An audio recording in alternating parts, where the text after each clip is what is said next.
Hello, everybody, and welcome back to Sly 3. A few more missions to do. Well, challenges, but... Where did we leave off? Oh yeah, the rampage. In 3D.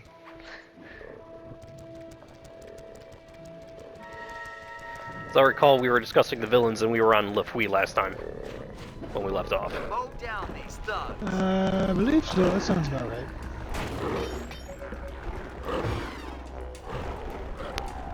So after finishing with Le Fouille, honestly, I think that brings us just to Dr. M. Yes. Oh yeah. So what were your opinions on M. Mason? 'Cause, I mean, he was... The parallels were obviously there. He is quite clearly what Bentley could have been if he were more unsatisfied with the relationship him and Sly and Murray had. But The way I think it's like Bentley in a twisted, broken Connie mirror. kind of, yeah. We didn't. I mean, Sly makes a good point. He had no idea what the relationship between Dr. M and his dad was, and neither do we.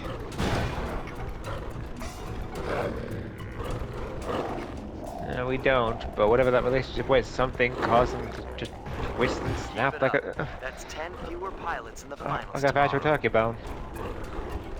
Well, they kind of say it a little bit. McSweeney was content with how things were, but M wasn't.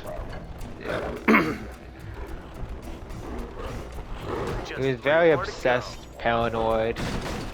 Well, obsessed was definitely it, and I mean, yeah, I guess we could call it paranoid. Not to mention feeling strongly enough to have a direct involvement in the circumstances that led to Sly's father's death. Yes, canonically, that- Dr. M did give the Phoenix 5 the location of Sly's father. Yeah, no matter how unsatisfied you One were, more pilot. that was a low blow mood. I mean, My only rebuttal is Clockwork kind of just states that he already knew where Sly's father was. Clockwork always knew where any of the Coopers were.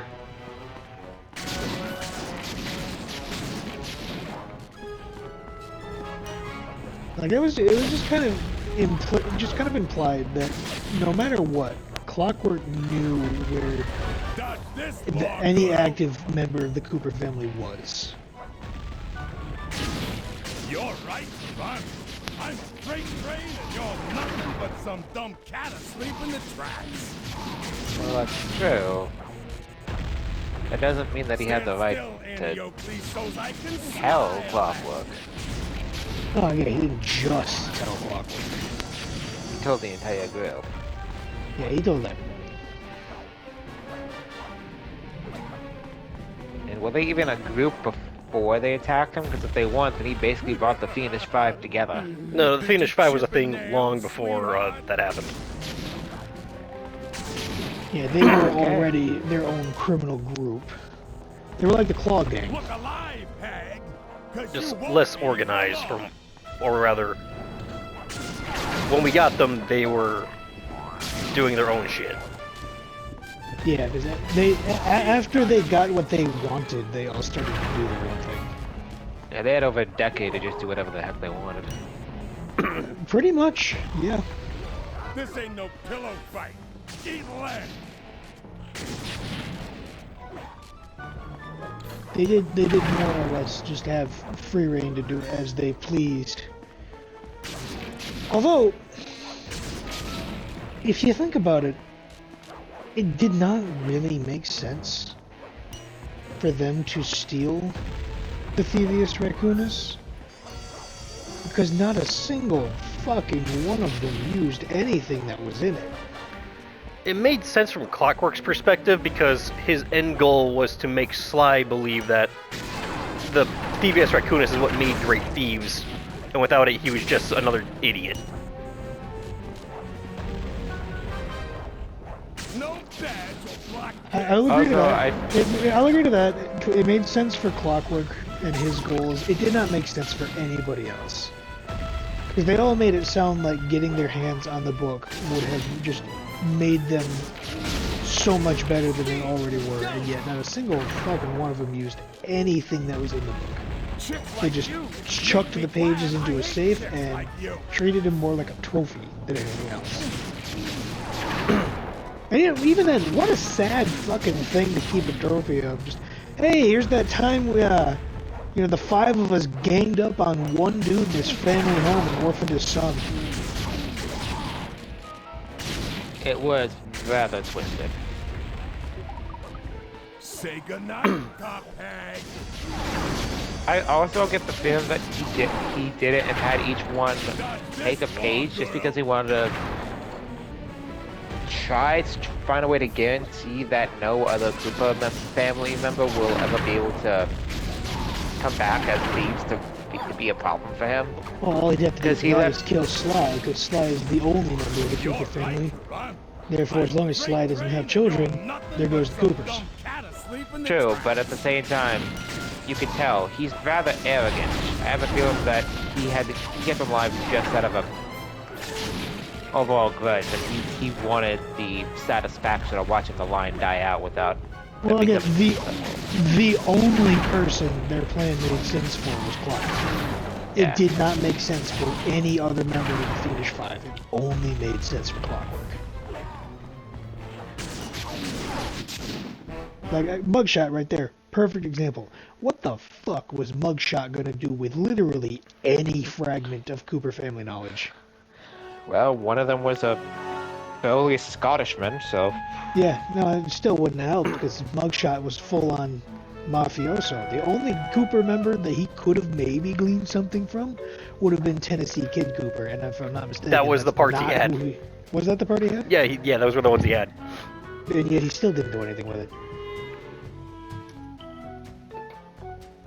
Because he still relied on the good old-fashioned spray and pray. So I know he could have been worse before he had that page. Maybe the spray and pray was an improvement. No, because they do mention, like, in his introduction that he's just a criminal force of nature. Ever since he had bulked up.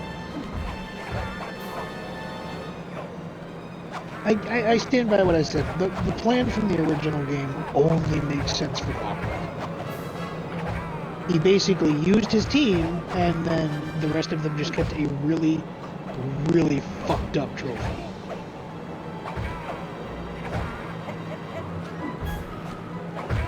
Men, come out here and help me!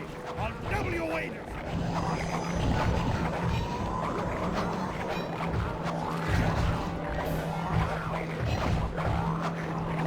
Well, now that we've discussed everyone from Slide 3, yeah, this is Slide 3 at this point. Let's see, that's everyone from Slide 3, which means now it's time for the fun one of you guys ranking every villain from the series. Oh, I'm pretty sure we've inadvertently done part of this already.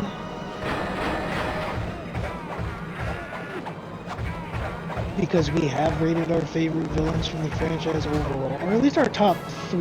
I know I did my top 3 in a previous video.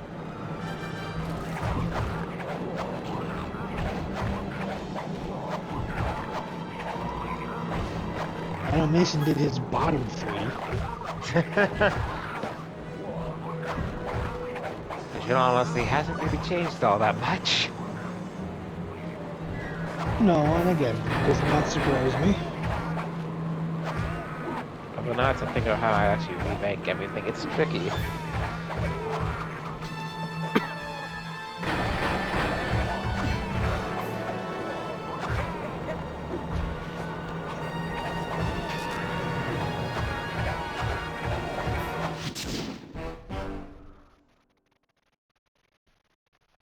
So let's start with your ranking here, Justin, from worst to best.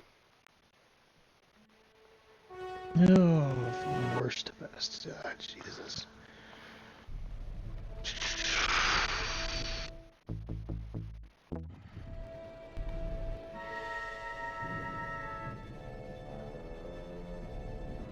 Rayleigh still probably rings at the bottom. Really? being an engineer was honestly his only quality. His arrogance was subpar. His boss fight was subpar. His quips were subpar.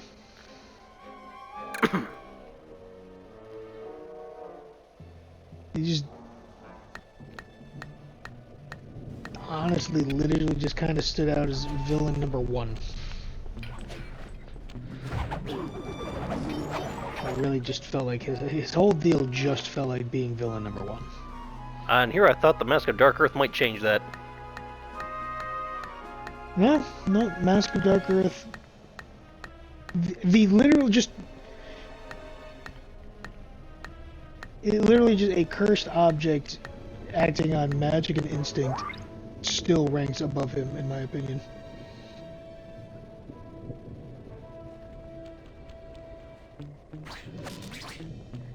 Why? I don't know.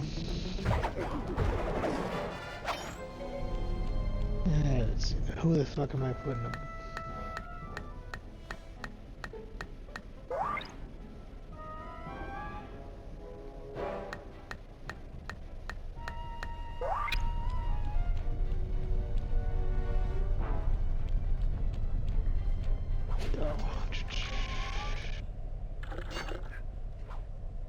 After him.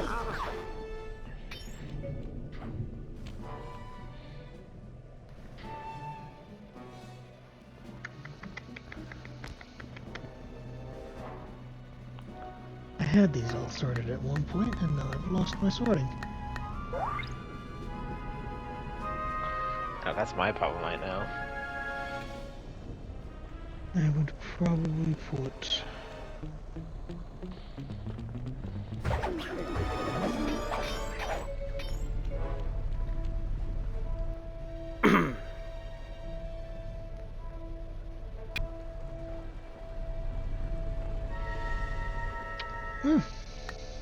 Can't believe I'm stuck on this. If you want, we could go like back and forth, each of us going for one. Nah, it's fine, it's fine.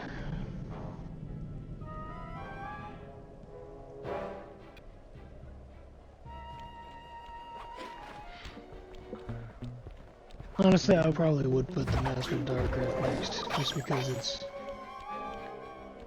it's just whatever the hell it's wearing, but it's still, even just being a fucking instinctual cursed mask is still above Rayleigh in my opinion. Then above the Mask of Dark Earth would probably put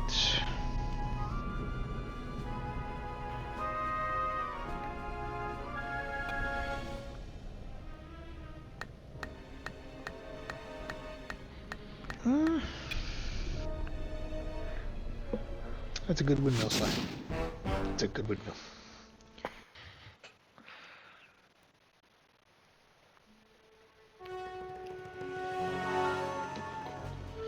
Pepper, what are you doing?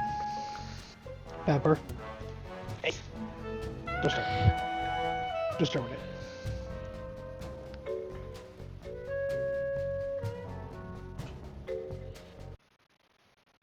She's pulling a jinx.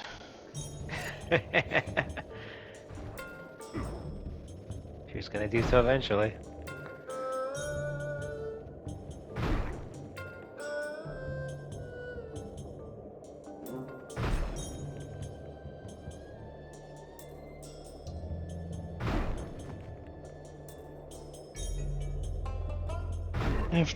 After the Mask of Dark Earth, probably would put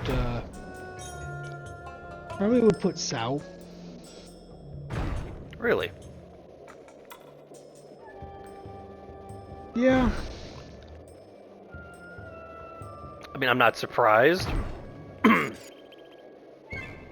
mean, he is interesting, don't get me wrong, but I've never had a particular fondness for the characters whose constant personality is just, regardless of everything, I can do no wrong and am better than you.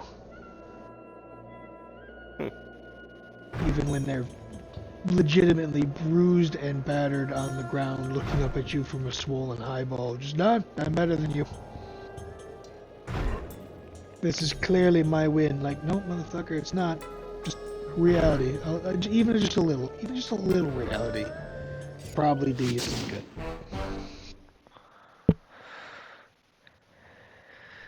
After Sal, probably would say Arpeggio. And that's mostly just because we didn't really get a whole lot of time with Arpeggio.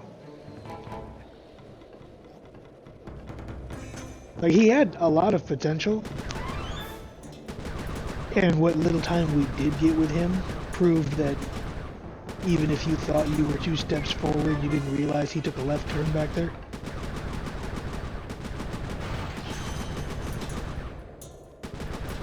I feel like they could have done a lot more with Arpeggio than they did, but, you know, it is what it is. After Arpeggio, I probably have to put the Big Cat duo.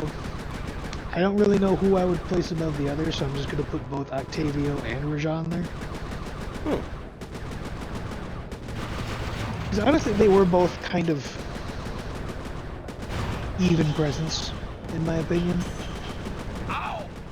Stay focused, Murray! Stay focused! They did have some similarities with each other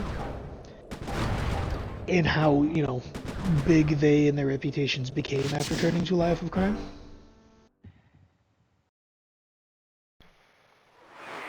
After that, I would probably say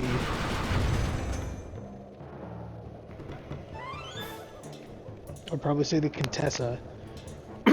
After that.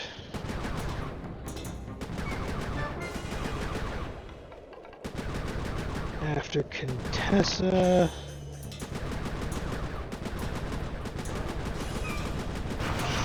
probably Mugshot. I do like both of Mugshot's appearances. How the fuck did you get over there?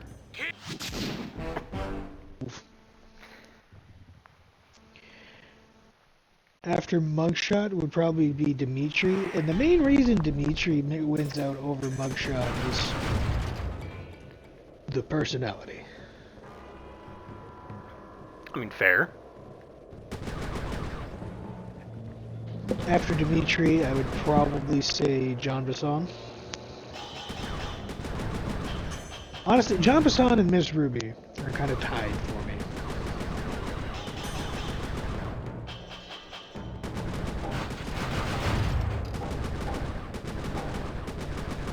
Miss Ruby, because of her mysticism and the constant threats that she was going to just, you know, kill us and then reanimate our bones to become a factor in her army.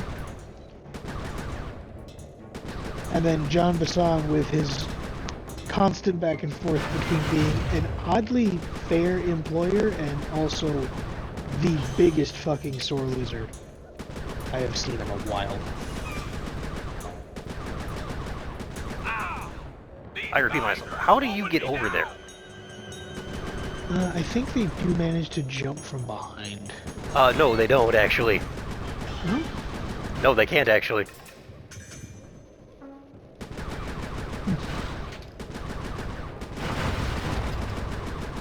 I haven't really noticed.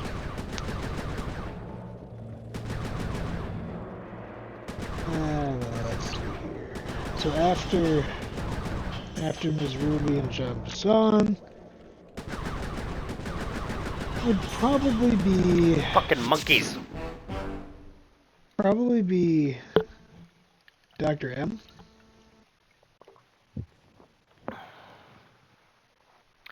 Again, we didn't get a whole lot of time with Dr. M, and what time we did get with him was grading. But they probably had the most versatility with him in regards to his boss fights.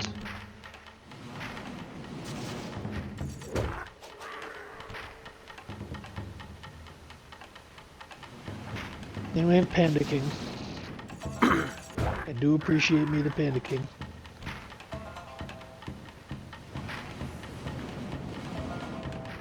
And yes, his excitement in this game did earn him points.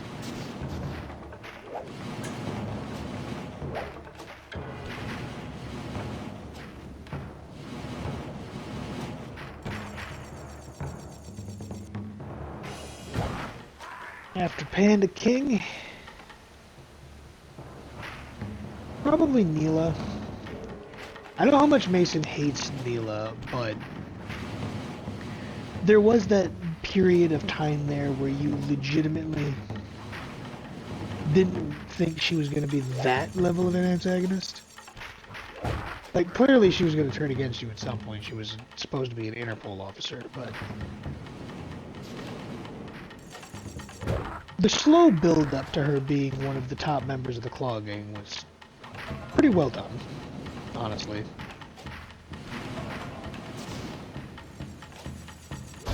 So then we've got...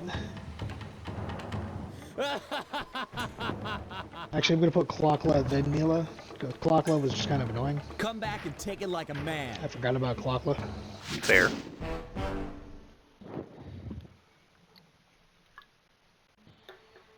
So my top two at that point just end up being Lafui and Clockwork. Really? I mean, yeah. You know, there's something to be said for living on immortality through the power of hatred.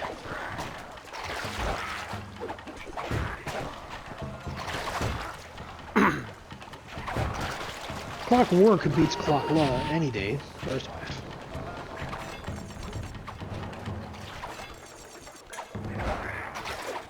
But the only reason that honestly, I think the only reason I would say I put him above Lafui is just because he does pose more...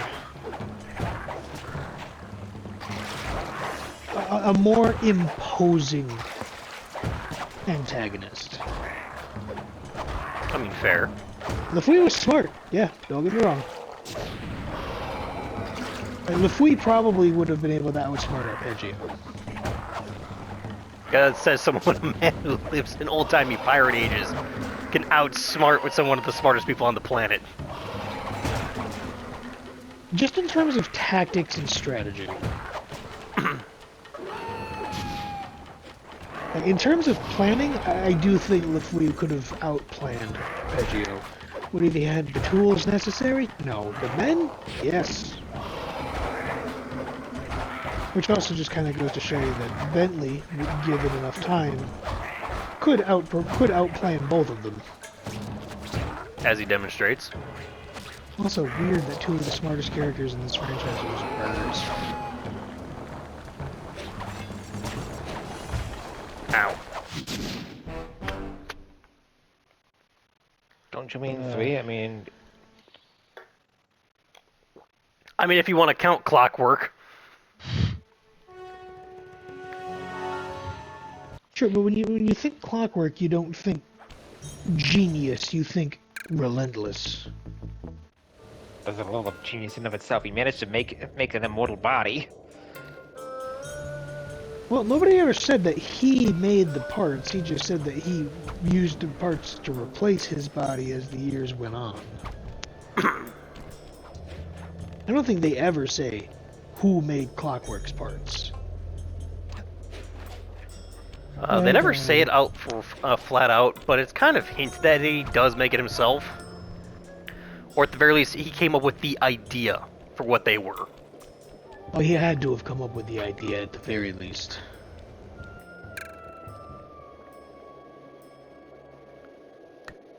He came up with the idea and he made it work. I'd say that's a level of genius in of itself.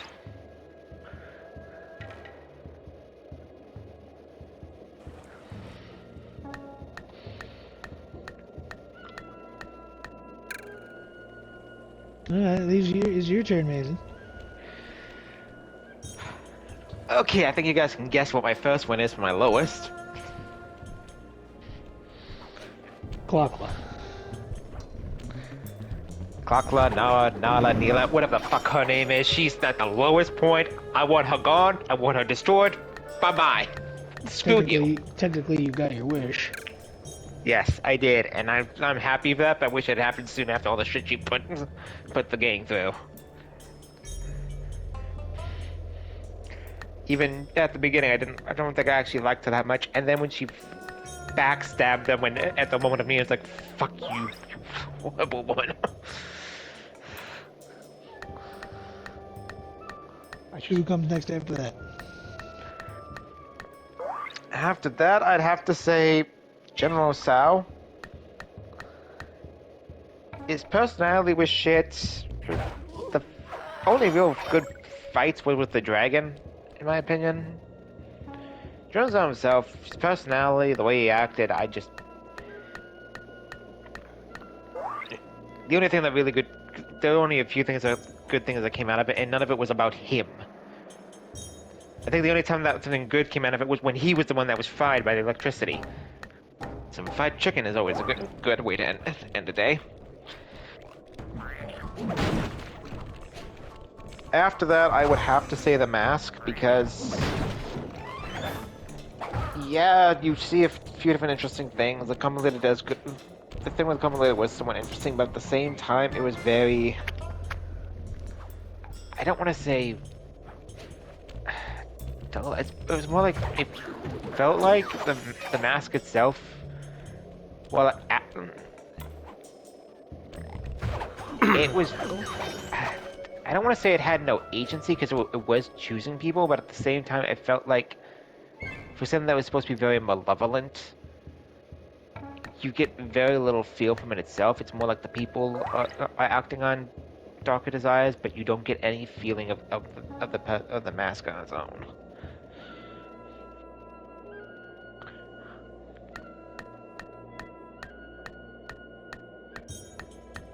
After that, I would say the Contessa, which is obvious for me. I hate spiders. Didn't like her to begin with. Really just did not like her.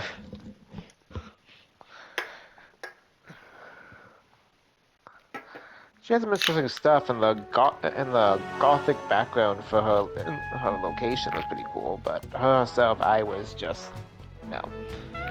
No, thank you. Didn't need to see you. Didn't want you around.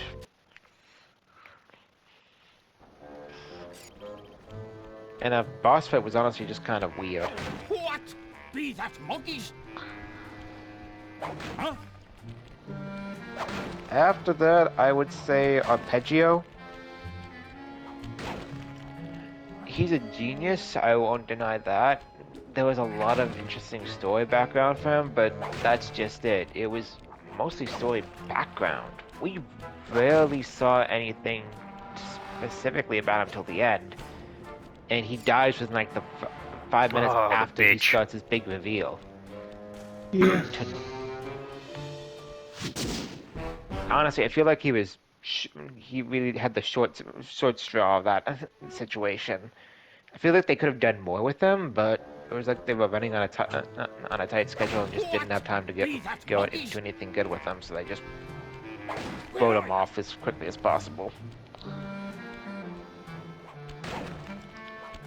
It's disappointing, but I'm far more disappointed with what we could have had. In my opinion, there was so much that could have been done with them. So many more interesting things. I mean, imagine how terrifying it would have been if he'd been the one that actually managed to get these. Dirty primates. If he managed to succeed and get into the clockwork parts. Something tells me he would have been a lot more difficult to deal with than Mila, Nala, Dasha, whatever the fuck her name is, whatever her name is. Mason, I swear to fucking God, it's not hard to remember a name. It's not hard, I just don't want to. After that would be Valley. He had some interesting background, there was some good stuff, but yeah, he wasn't that interesting of a boss to begin with, and the boss fight, it's not memorable. I can barely remember what the boss fight was. He would lash his tongue out and then sometimes inflate and slam. Yeah, I completely forgot that. That's how little of an impact the boss fight had. In my mind. I more remember his bits of his backstory than I did his actual boss fight.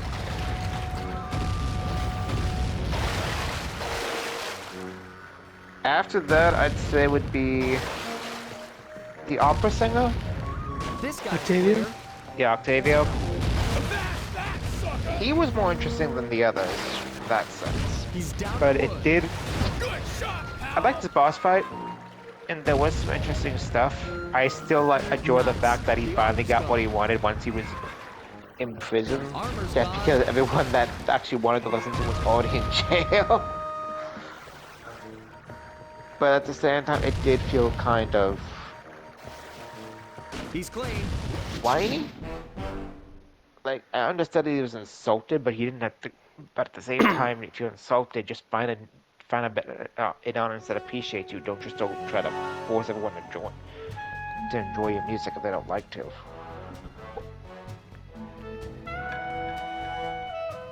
Still gotta give him credit for being one of the ones to first consider, steal Bentley. I mean, yeah. I mean, General Sao stole the computer, but really, Bentley was the more important part. Yeah. Kidnapping Bentley was more important. After that, I would say would be Dimitri. He had an interesting fight, but I feel like I pushed him up more mostly because of all the stuff we also dealt with in Sly 3. We got a lot more time with him, and I felt like he became a bit more interesting. Still a bit of a dick, but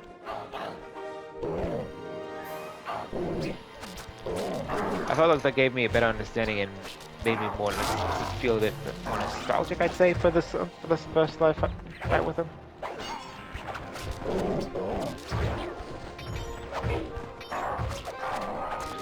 It really gave his character more depth.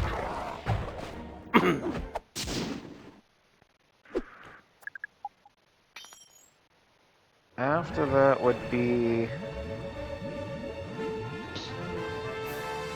Oh, I realized I forgot a character. I was trying to figure out the list in my head, and I was... Mugshot, I'd say. Yeah.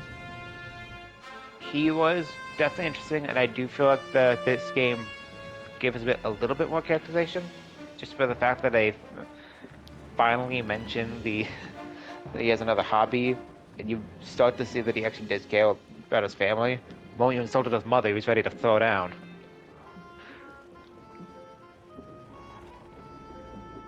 So that was it. I liked his location. His character was interesting. His boss fight, though, just felt tedious just watching it.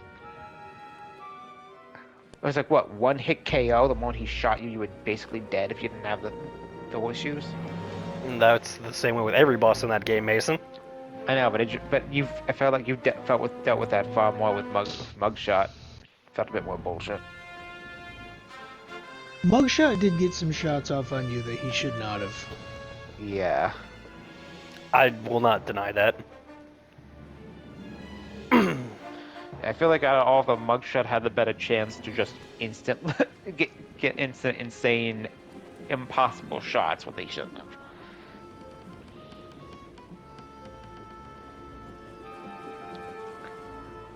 After that, I'd put Miss Ruby. She was an interesting character. The rhythm game was a nice little touch in the middle of it. So I did enjoy the stuff with her.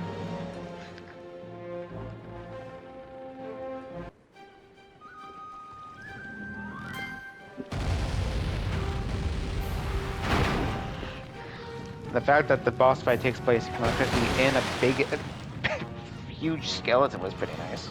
A giant alligator skull. You know, the aesthetics of Miss Ruby's look were pretty good. Yeah, the aesthetics, personality, just the overall level, I just thought was well done. Very memorable, very interesting.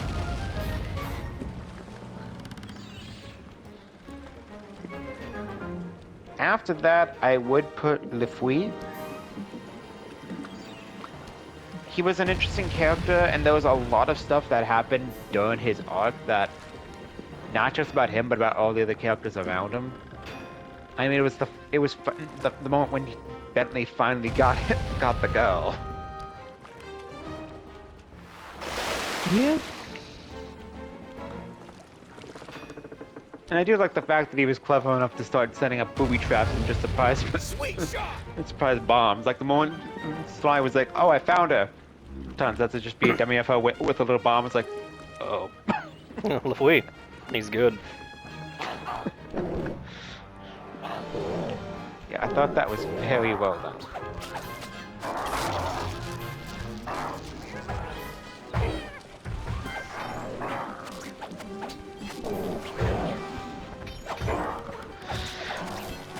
After the flea, that's a tricky one. I'm kind of torn between M and Clockwork. I'd have to say though, I feel like M would be lower than Clockwork in this case. M was an interesting character. The Doctor was an interesting character. Screwed over the family and tried to steal things from the vault. Definitely a lot of interesting stuff in the level. Good boss fights. Ending when Sly finally got the Carmelita, very good. But overall, Clockwork felt more like more imposing, I'd say, and it felt like his stuff echoed more throughout the entire series. Everything basically started with Clockwork. He was the big bad, the very original source.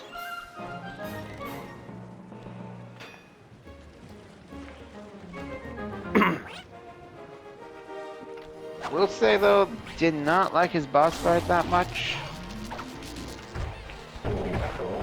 You had to deal with a few bullshit things there, Cody. But the boss fight was still relatively good. His overall personality and just presence in the game though really leads him to still be high up.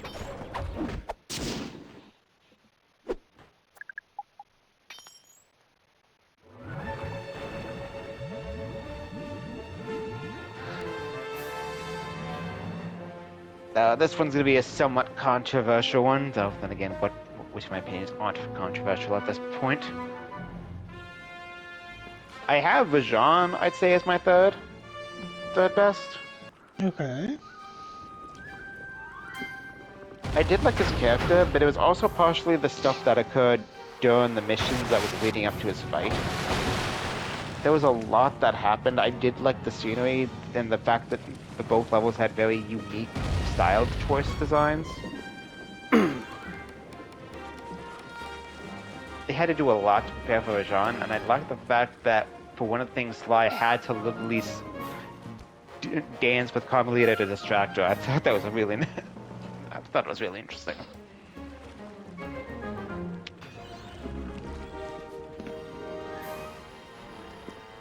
But on the one hand, it was it's always a little frustrating when something ends up getting drug out longer than you'd think it should. But I do think they handled Rajan with his multiple Clockwork parts pretty interestingly. And I think they did it well. They did a well job, and there was a lot of interesting stuff to keep you hooked into it. You started seeing hints that things were going to be really bad with Neela. Fuck, I had to remember her name. But and then right at the end, after Mary finally gives Vajan the beatdown he so much deserves, everyone finally sees just how much of a backstabbing snake she is. Wait, no, that's wrong. That's an insult to snakes. She's much worse.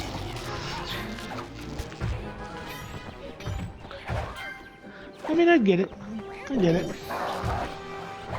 There was a lot of good things and a lot of interesting things that happened. I just feel like even if Vajan himself wasn't the most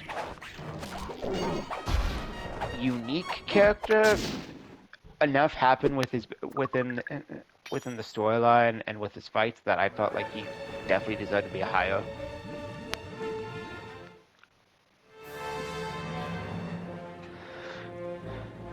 Whoa, that would have been bad. In second place, I put the Panda King. Which actually kind of surprised me, since if I remember correctly, you put Panda King like in your bottom 4 in the first game. My thing is, yeah, originally he just wasn't that interesting, but the Sly 3 really redeemed him, in my opinion. his boss fight was okay in the original. He did have a good backstory element, and the level was kind of interesting, but he just didn't stand out as he does at the time. But Sly 3 really changed that. It gave a bit more background, and the fact that we got to be the ones to actually put the explosions down was pretty fun.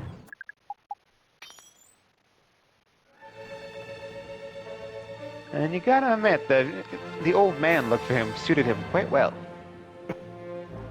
I mean, yeah, it did. And then the end credit where it's just like him rocking on a chair with With his firework launcher ready fireworks to go for cannon. any of the suitors.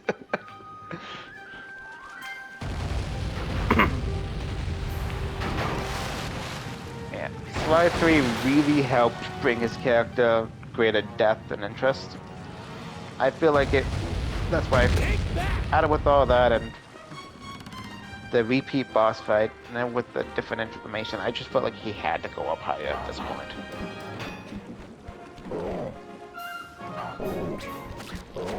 If it wasn't for Sly 3, I'd still probably keep him lower. He probably would be near the lower of the middle, like in the top 10, but not near the top. But with everything that happened, I feel like he deserves to be at least in the top 2. Okay. Top 3.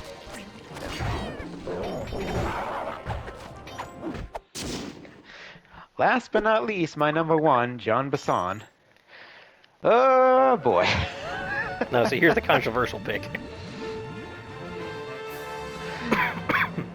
Yeah. There was so much that happened during all that I just enjoyed. Jean Bison himself was quite the character.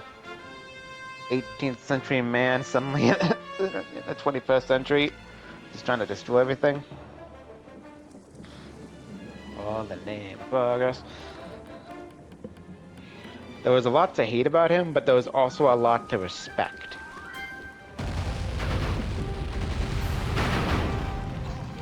His character was just very interesting. He was the kind of person that was just, if he decided to do something, he's gung-ho about it, and he will not apologize for it. He also only somewhat cared about his people. At least into the competition, then things kind of went downhill there, but... The fights were interesting. Everything that happened in the level was pretty interesting.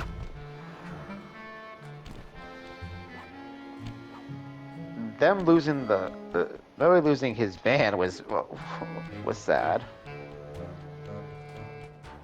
But the fact that John managed to surprise one-up them and just hand everything to Arpeggio, like, I didn't need any more, made some good stuff off of it. It's like, damn.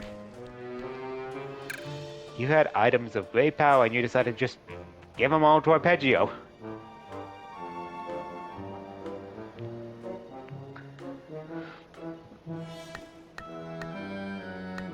And then in the end, when he decides to change his ways and actually tries to help save the environment instead of destroy it, I just feel like he just had this personality that was a bit more interesting, and all the stuff that happened in his level I enjoyed. The different little competitions, the things with Carmelita, and that moment when you have to decide we have to make it up there now because everything was taken. The tension that led up to the final location in the future boss fight. I feel like it was rather well done.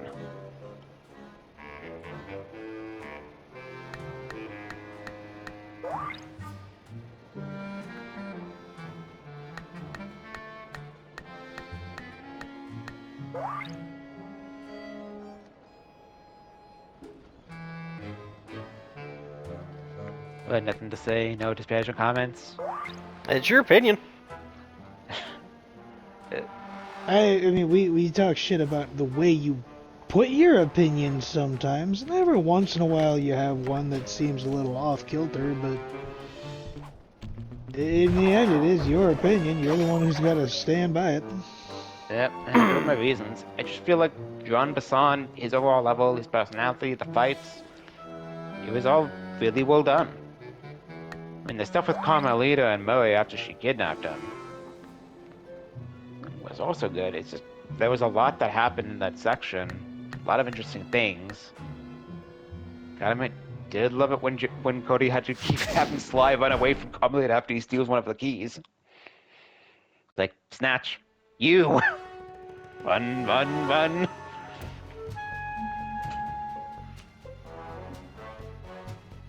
There's just a lot of interesting and fun moments in that, and some high tension stuff. Everything just really went together really well. So not just John Bassan, but the entire area.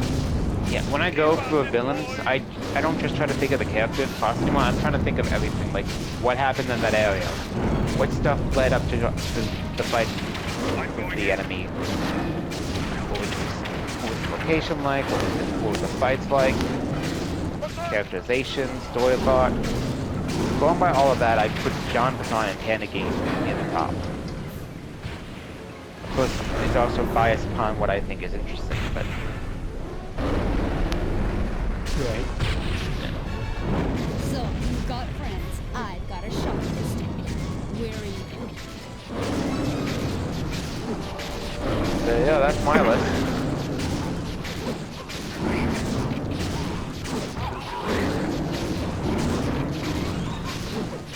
I know we've said it before, but Cody, what's your bottom 5? My bottom 5. Your bottom 5.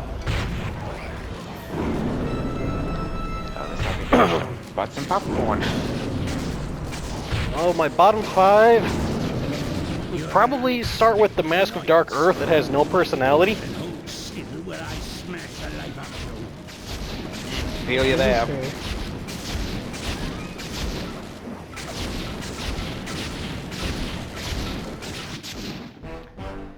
I'd have to go with.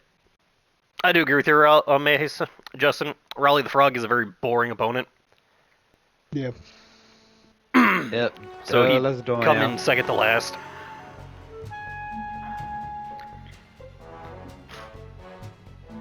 And then would be Arpeggio.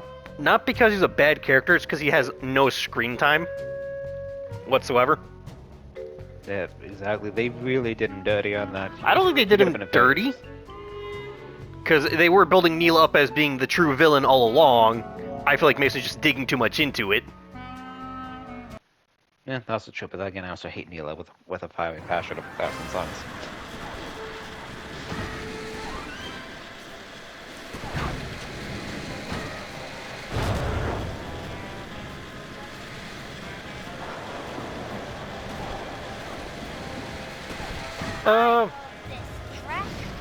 Let's see here.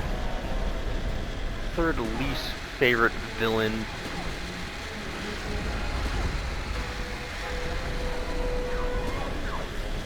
Mason's going to disagree with me on this, but I'd have to say Rajan.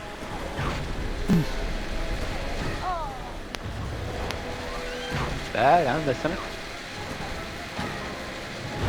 Because he's very much fucking just General Sao, but slightly better. Yeah, kinda. Which will make a lot of people question why I'm putting General Sao above him. But I suppose because General Sao actually poses a minor threat when compared to Rajan. Fair.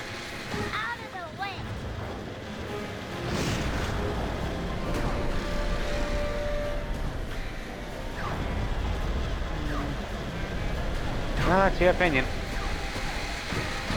Security drones? So General Sao is after him then. So Yes. Let's see, that's what? So who's last? And my final pick?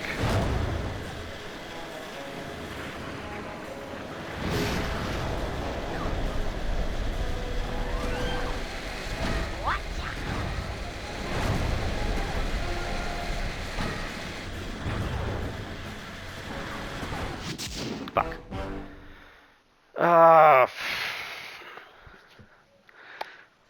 Bit of an oddball. I'd have to say the Black Baron. That's what I forgot. I felt like I was forgetting someone.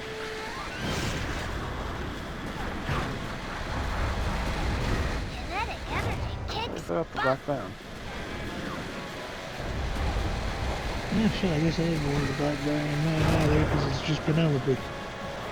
It is just Penelope, and you do technically get 2 fights with him, one in the biplane and then once in the fist fight. Yeah.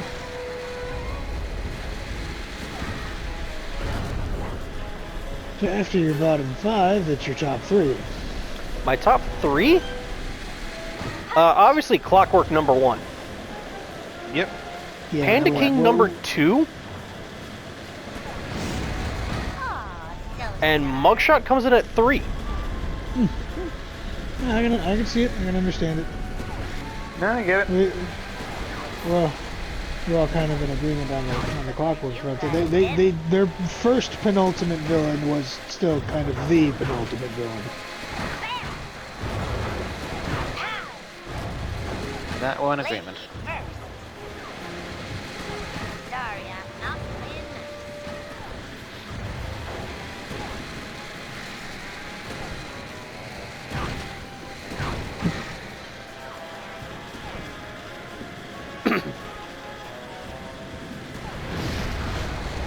Bounce, baby, bounce.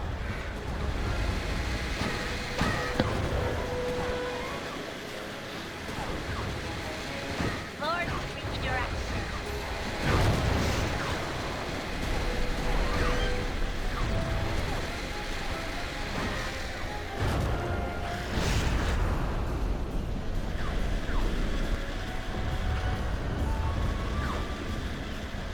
So now that we've gotten through them, let's talk minigames.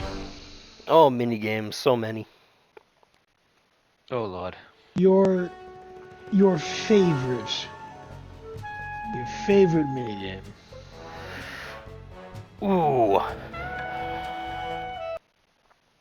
From Now, which some game? minigames. First, just kind of overall. I mean, because obviously some minigames we've had a lot more dealings with. Especially the first one that comes to mind mostly. We have probably had the most dealings with Bentley's hacking minigame. I do like Bentley's hacking minigame. It did definitely improve off of the first one. By a lot. Yeah, you can really see the evolution with each game.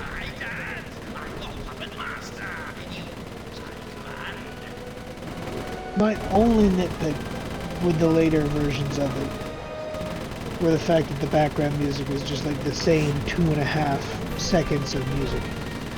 Yeah, just sped up. Now, as the stage has been on, it was just sped up, yeah. It was just the same 2.5 seconds of music. That was it. There was no variation, really. That's really my only gripe with the hacking minigame. As I can tell you my top 3 minigames right off the top of my head, it's not hard. Yeah. It's definitely Bentley's hacking, the biplane, and the freaking galleon fights. Makes sense.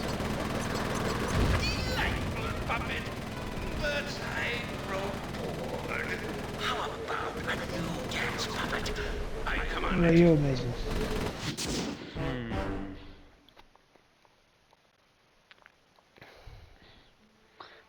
I'm not sure. It's harder from doing it from the outside looking in.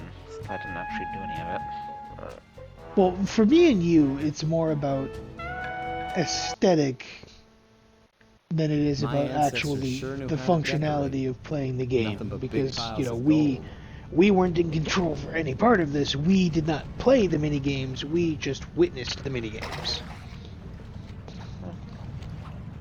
So for us, it's more or less just a matter of aesthetic, what seemed frustrating, what didn't seem frustrating, and what seemed like, you know, would just overall a good time.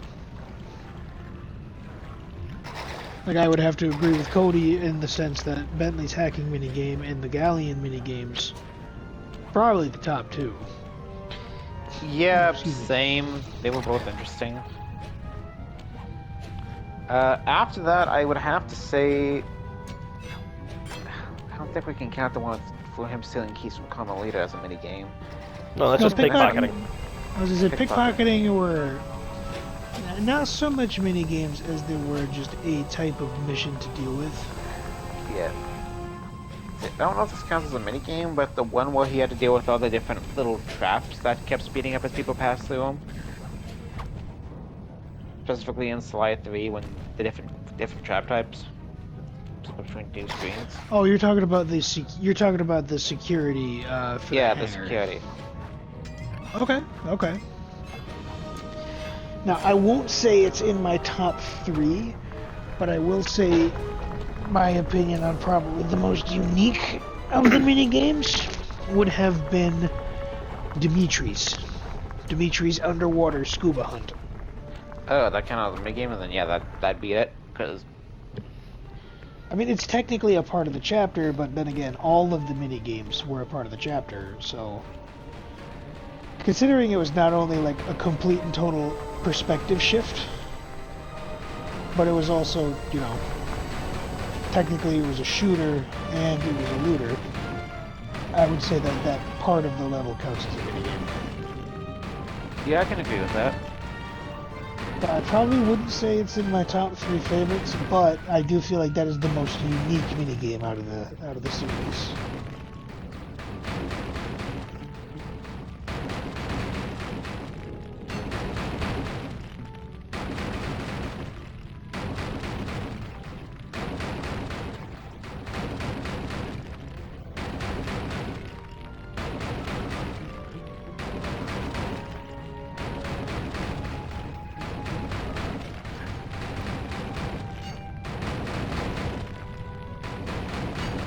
I would probably say my number 3 would be Penny's RC car.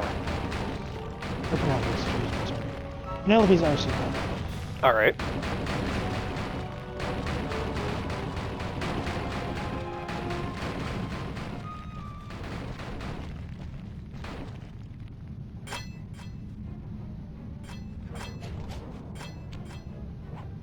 Well, Mason, your turn to come up with a subject. Here's one. What was your favorite area? Just favorite area overall from any of the games? Yes. Okay.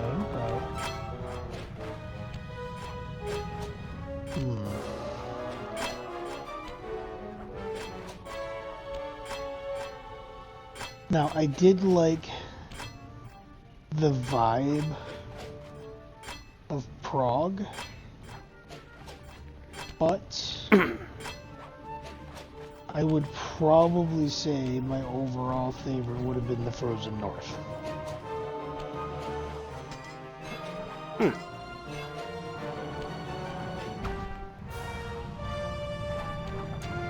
Reason why you feel that strong about Canada? Honestly, I think it was just a well-designed layout. There were plenty of spaces to go, plenty of spaces to hide. The guard distribution felt, you know, natural. It didn't feel oversaturated or too thin in any places.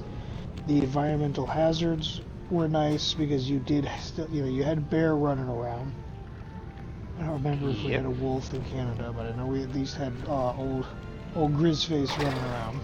No, Yes, there was yes, no we wolf. did. The wolf only showed up in Holland in the third game. Yep. So we had Grizzface. Whenever you did get caught up by guards in the Frozen North, in any part of it, it was easier to get away. And it was just a nicely done snow environment. Honestly, that was also my number 1 pick. I kind I'd of have figured it'd be your number one, 'cause Mason. you did mention it in part of why John Bassan was your number 1 villain or boss. Yeah, the location did play a good role into that.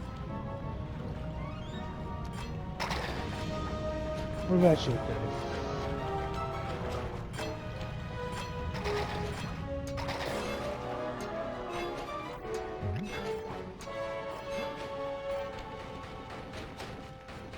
You know, I might have to cut this one short. Oh. Yeah, I'm not going to finish this in like 10 seconds. I'm going to have to end this here. Oh well, alright. See you all then? We'll see you all in the next episode. What a continuation! See you then?